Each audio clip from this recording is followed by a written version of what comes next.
Uf.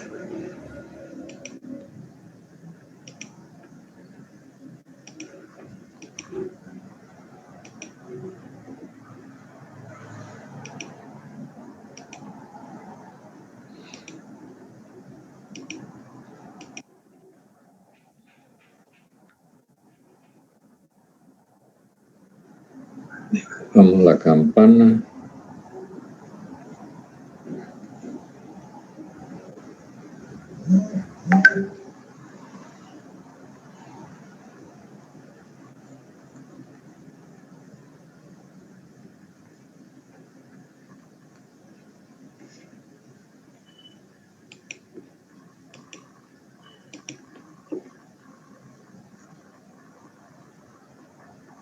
Dibujamos el ciclo estándar.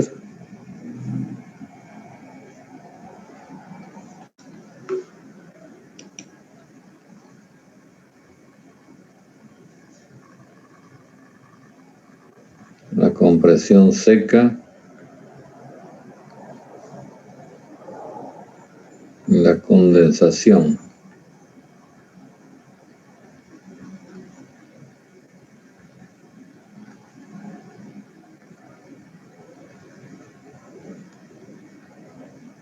Creo que esos números pusimos, ¿verdad?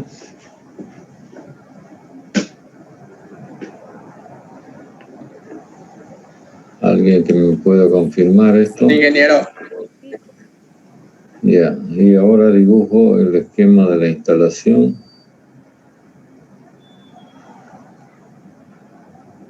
Rápidamente.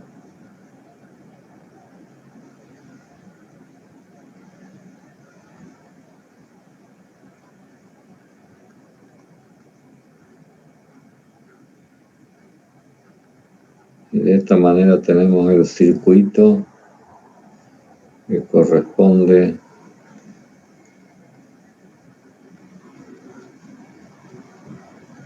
al ciclo que hemos descrito en el diagrama TS.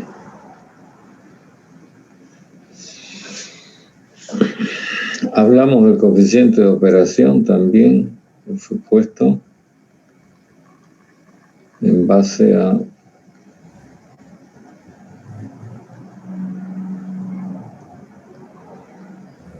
los intercambios energéticos.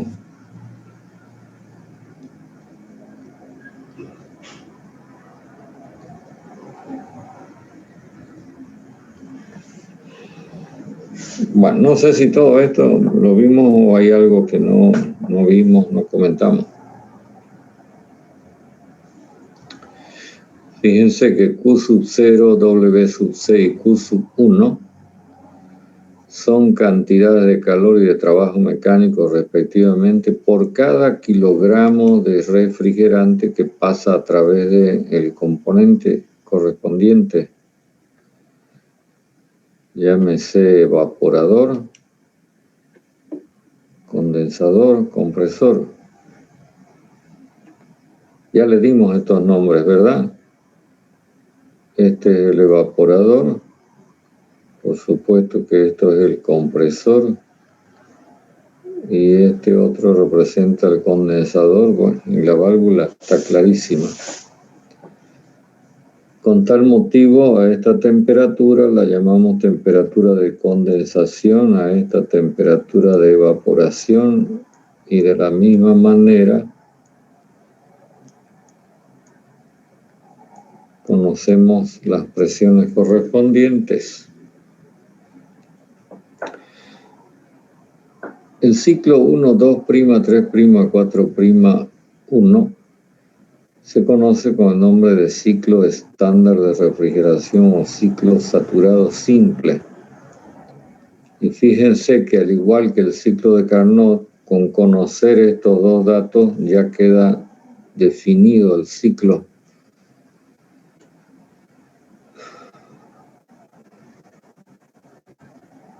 No sé si todo esto lo vimos hasta ahí o algo más. Por favor, alguien que me pueda avisar. A veces se me olvida.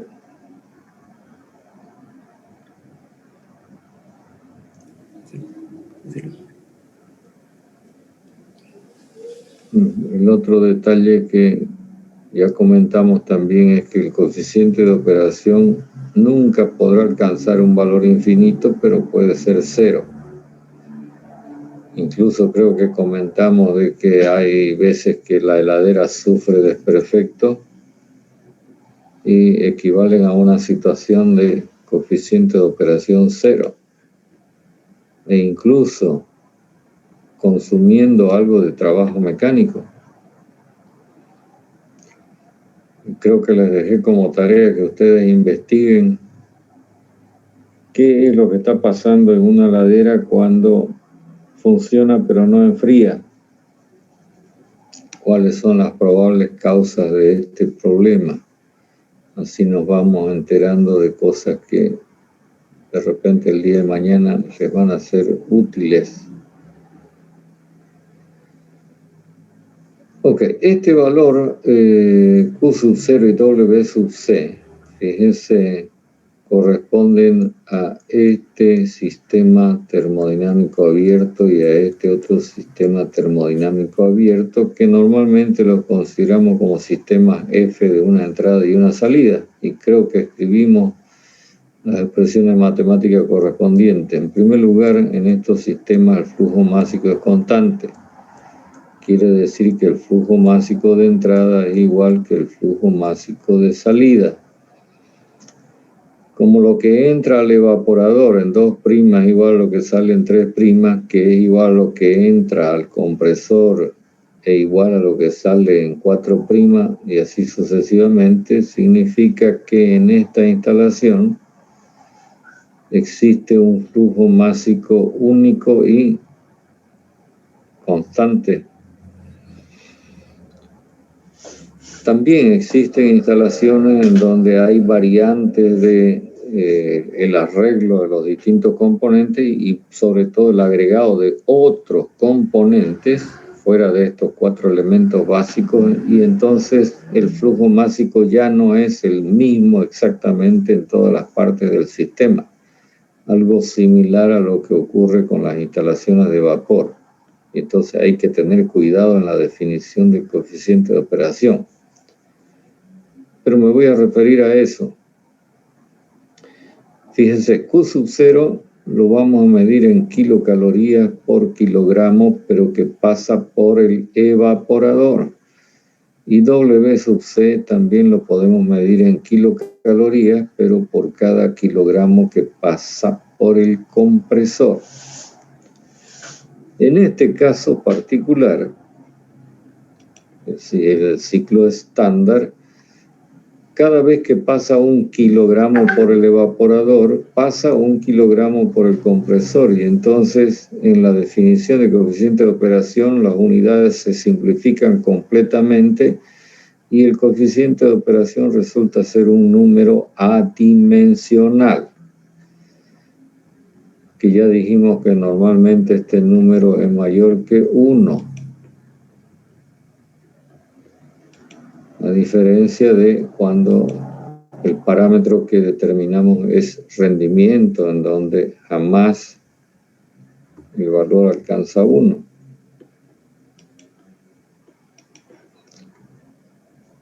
Esta cantidad de calor Q sub 0 que ingresa al evaporador por cada kilogramo de refrigerante que pasa por él, lo voy a anotar por acá, se conoce en el lenguaje de refrigeración con el nombre de efecto refrigerante. Y de acuerdo con la primera ley para este tipo de sistema, creo que por aquí fue que nos quedamos, si hay intercambio de calor y no de trabajo mecánico, este será igual al cambio de entalpía, y lo mismo cuando hay solamente intercambio de trabajo mecánico y no de calor. Quiere decir que el efecto refrigerante es la diferencia entre la entalpía 3' y la entalpía 2', que a su vez es igual a la entalpía 1. Entonces, si me proveo de los datos para un cierto refrigerante que opera en una cierta temperatura de evaporación o presión de evaporación de los datos de entalpía, digo, si me proveo de estos datos, inmediatamente conozco el efecto refrigerante, que es esto que tenemos en el numerador de la definición de coeficiente de operación. Y en el caso del trabajo mecánico la situación es similar. Sería 3' menos 4' por el signo negativo que aparece delante de el diferencial de trabajo mecánico en esta ecuación de primera ley. Por lo tanto, el coeficiente de operación en un ciclo estándar será, de acuerdo con el esquema que hemos hecho, igual a h sub 3' menos h sub 1 dividido por el valor absoluto de h sub 3' menos h sub 4'. Quisiera saber si tienen alguna pregunta hasta acá.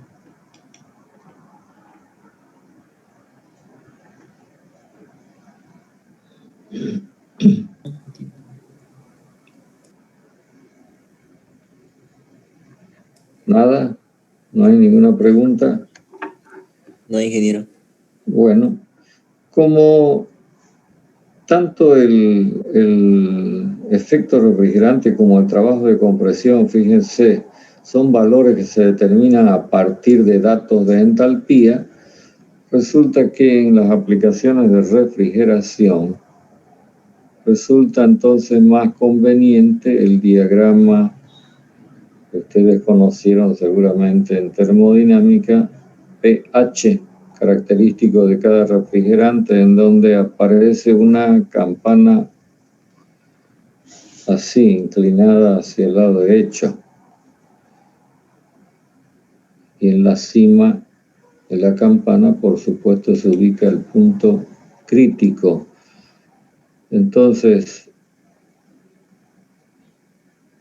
tenemos, por supuesto, estas dos líneas que corresponden a presión de condensación constante, a presión de evaporación constante.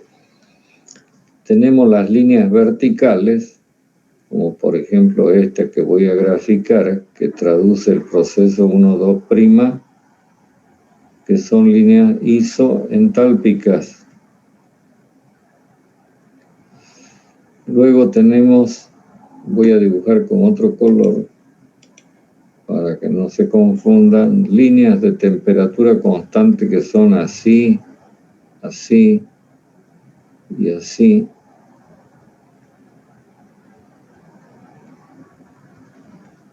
Para la temperatura de condensación y la temperatura de evaporación.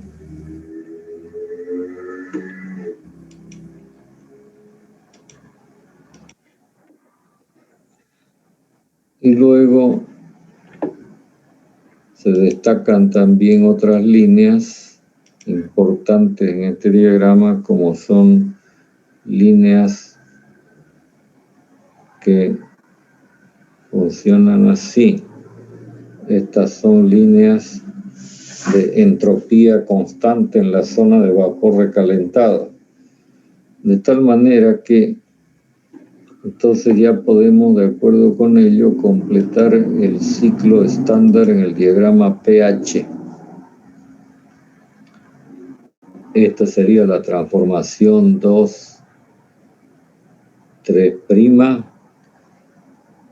Siguiendo la línea isoentrópica tendríamos el proceso 3', 4'. Y finalmente, siguiendo la línea isobárica, la condensación, finalmente hasta el estado 1. Inmediatamente acá encontramos entalpía 2', encontramos entalpía 3' y encontramos entalpía 4'. Y entonces usted me dirá qué representa esto y qué representa esto. Escucho.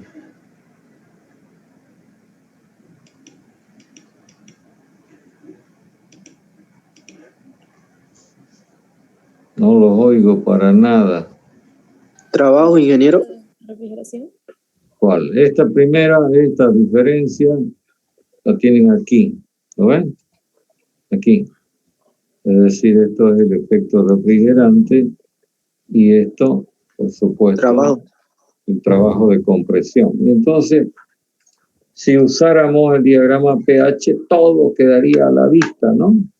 Por eso es más conveniente este diagrama que el diagrama PS.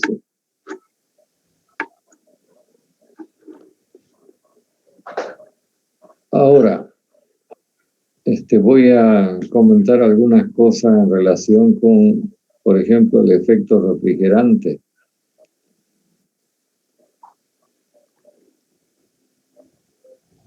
Cosas que se usan para, digamos, tener en consideración qué se podría hacer para mejorar la instalación a través de una mejora en el efecto refrigerante, porque es claro, ¿no? Mientras mayor sea el efecto refrigerante, mejor resultará el coeficiente de operación. Entonces, yo voy a marcar acá en el diagrama pH, lo puedo hacer en el diagrama TS también, este otro estado. ¿Lo ven? Le vamos a poner 3 doble prima. ¿Qué representa el 3 doble prima?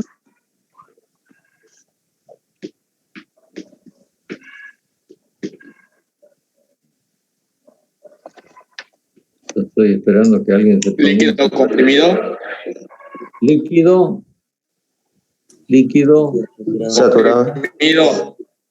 líquido saturado a la presión de evaporación o a la temperatura de evaporación. 3', por supuesto, representa vapor saturado seco en la misma condición. Y 2' es una mezcla de 3 doble prima con 3', ¿cierto? Con un cierto título. Entonces yo puedo escribir esto, que la entalpía 3' multiplicada por el título en 2' más 1 menos el título en 2' por la entalpía 3 doble prima no es otra cosa que la entalpía de la mezcla 2'. ¿Sí o no? Quiero saber si me están siguiendo. Entonces, el efecto refrigerante, lo voy a volver a anotar, es la entalpía 3' menos la entalpía 2'. Entonces yo reemplazo y tengo entalpía 3' menos. Abro paréntesis y escribo todo esto que aparece como 2'. Título en 2' por entalpía 3' más 1 menos el título en 2', paréntesis chico, por la entalpía 3 doble prima, cierro paréntesis grande. Y luego proceso esta expresión matemática, porque fíjese que acá aparece 3' y 3', ¿cierto? Entonces yo saco factor común 3' y voy a tener 1 menos el título en 2', y este menos con este más se hace menos, y voy a tener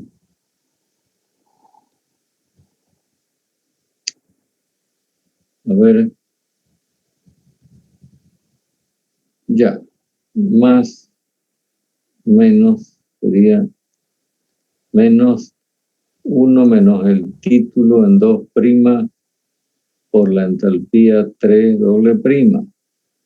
Y finalmente el efecto refrigerante quedaría así, 1 menos el título en 2' por la entalpía 3' menos la entalpía 3 doble prima.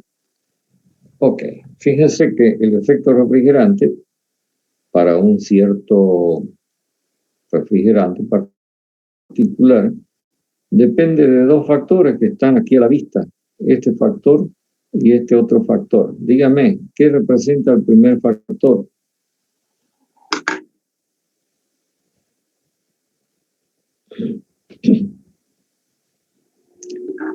Usted sabe lo que es el título, ¿cierto? ¿Qué es el título? Una mezcla. No. Quiero que me diga cuál es la definición de título. Es el porcentaje de mezcla que lleva el vapor y el líquido saturado combinado. Sí, pero no me está diciendo porcentaje de qué.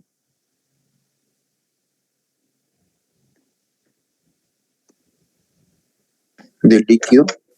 No. De vapor saturado. Porcentaje de vapor. El título se define así.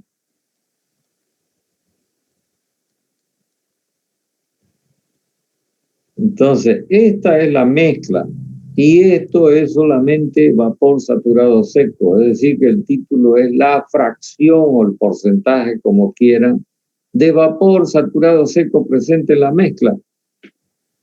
¿Está claro? Y entonces, dígame qué será 1 menos el título. Si el título es la fracción de vapor, la fracción del líquido. La fracción del líquido. ¿Qué quiere decir esto? Que mientras más líquido ingrese al evaporador, mayor será el efecto refrigerante. Es decir, este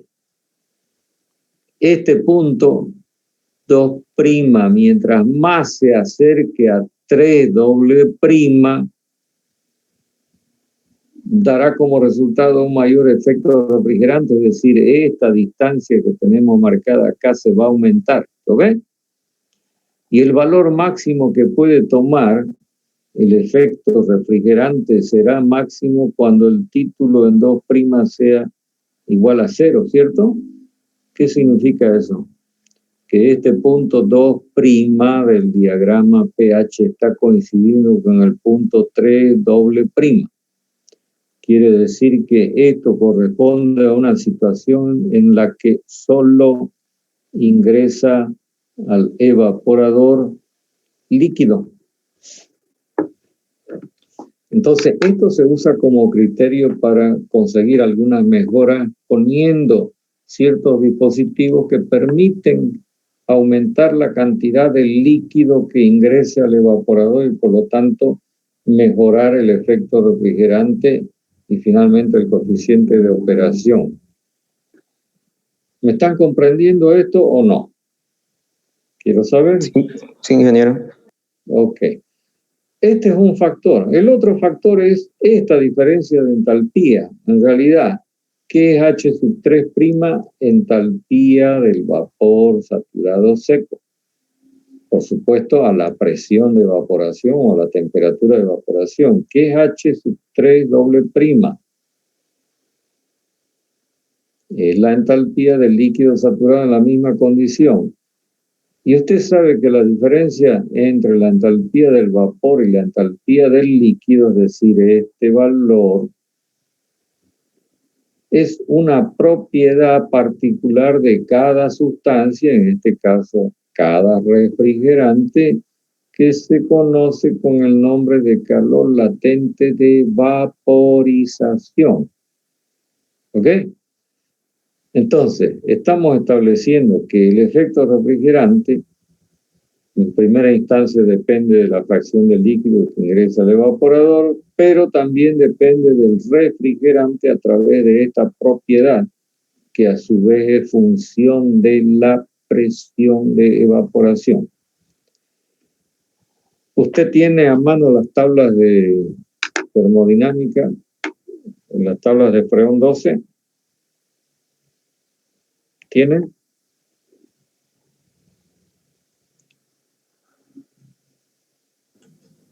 Sí, ingeniero, aquí. Ya. Si usted tiene esas tablas, usted verá que en la tabla de saturación hay 3 columnas.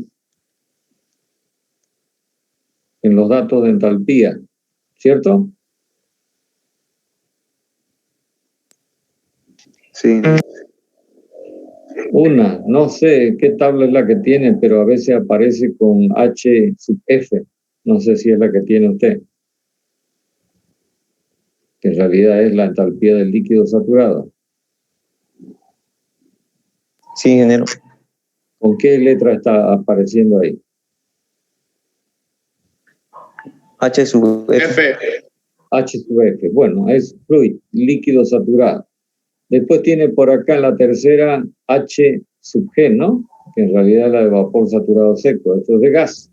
G, es de gas. Y aquí en el centro tiene una H que en realidad es LB, líquido vapor.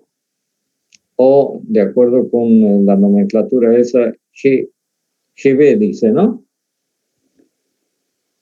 Sí, ingeniero. FG sale. H sub FG. FG, cierto, FG.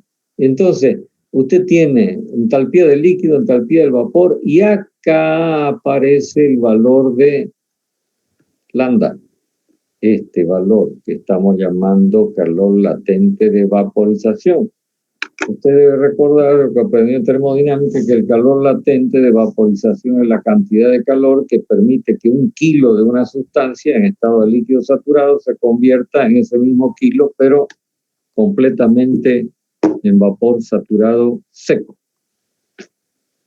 ¿Estamos claros?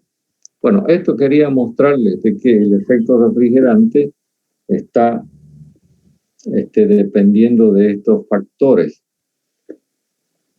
También usted puede darse cuenta acá en el diagrama que si se modifica la presión de evaporación por algún motivo hacia arriba o hacia abajo, esto afecta el efecto refrigerante porque la campana está inclinada, ¿lo ven? Si este punto baja, ¿qué ocurre con el efecto refrigerante?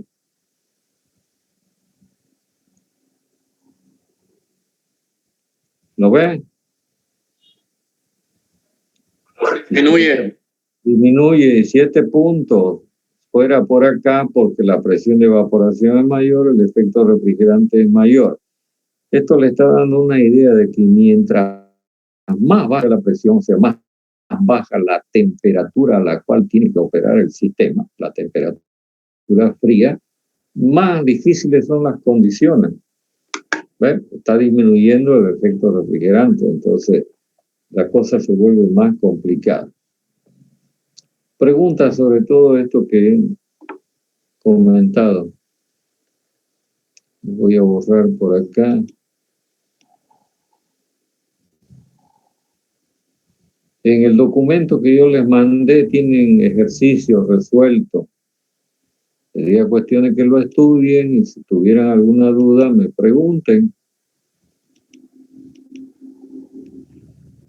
Otro detalle que uno se puede dar cuenta si es que examina minuciosamente el diagrama pH. Las líneas de entropía constante son líneas así inclinadas pero abanicadas, digo, así. Si usted tiene el diagrama pH a la mano, entonces lo puede comprobar. Supongamos que esta sea la presión de condensación y esta sea la presión de evaporación. Entonces, si usted va a hacer una compresión isentrópica desde este punto, entonces llega a este punto. Si es desde este punto, llega a este punto. Si es desde este punto, llega a este punto. Entonces, usted debe recordar que esto que aparece acá abajo, ¿qué es? Fíjese acá. ¿Qué representa?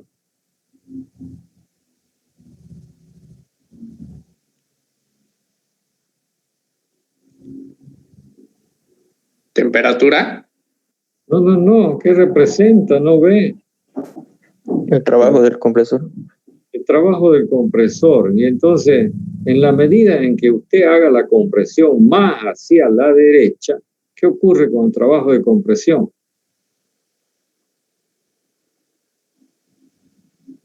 ¿Aumenta? Aumenta. Es decir, Y ahora lo pongo en términos termodinámicos.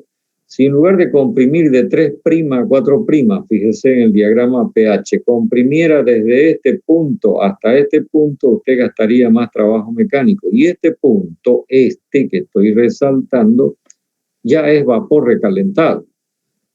En otras palabras, digo lo mismo.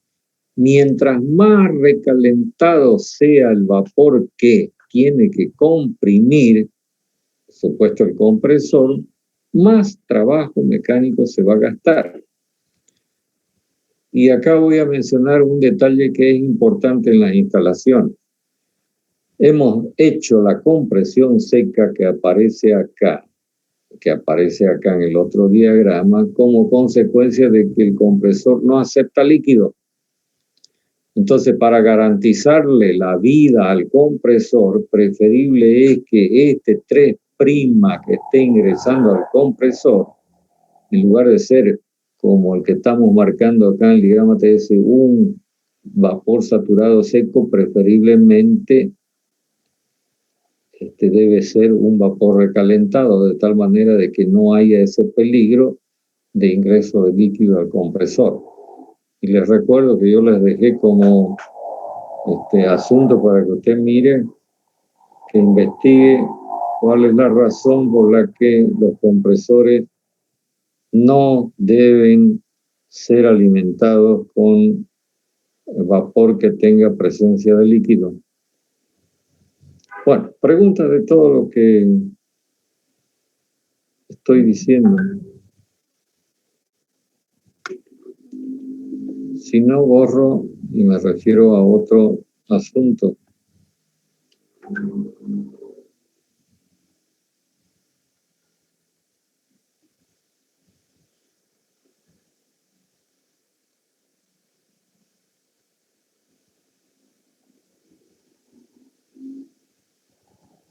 Es importante también que usted se provea de información sobre los refrigerantes, sus características, sus aplicaciones, sus problemas, etc.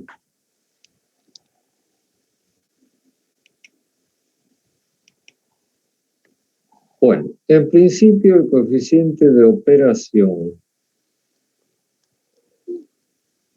lo definimos así.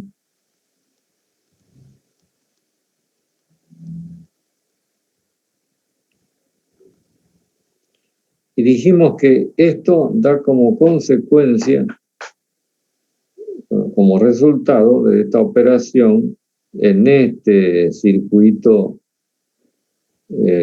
básico, un número adimensional.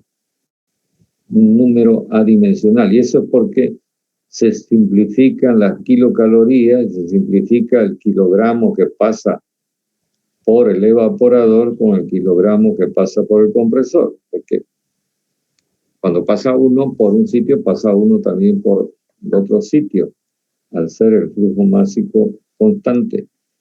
Sin embargo, nos podemos encontrar con instalaciones, hemos dicho, en donde los flujos másicos pueden ser distintos.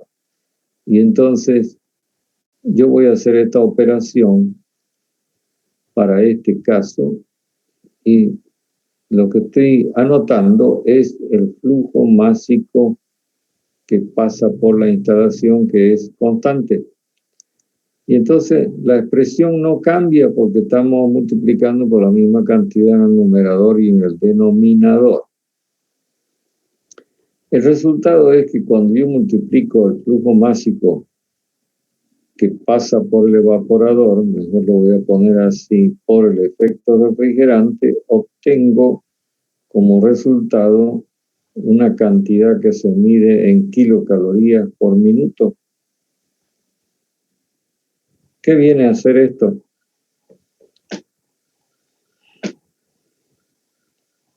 Un valor como este. ¿Lo ves? La cantidad de calor absorbido por el evaporador por minuto. A esta cantidad se la conoce con el nombre de capacidad de refrigeración. y es un dato tremendamente importante en las instalaciones porque da origen al tamaño de la instalación. Entonces, repito, la capacidad de refrigeración es la cantidad de calor que por unidad de tiempo puede absorber el sistema a través del evaporador, que por supuesto va a tener que ver con el efecto refrigerante, que ya sabemos de qué depende, y que cuando se conozca qué cantidad de calor por unidad de tiempo debe absorber el evaporador, eso nos va a permitir conocer el flujo másico, por lo menos en principio, que pasa por el evaporador y con ello lograr el dimensionamiento de dicho aparato y del resto de la instalación, que también van a tener que ver con este flujo másico. Por su parte, si yo multiplico el flujo másico que pasa por el compresor por el trabajo de compresión, obtengo también una cantidad que puede ser medida en kilocalorías por minuto, pero ya no es calor, sino trabajo mecánico. ¿Cómo se llama esta cantidad? Cantidad de trabajo mecánico que se absorbe o se recibe a través del compresor por unidad de tiempo. ¿Cómo se llama esto?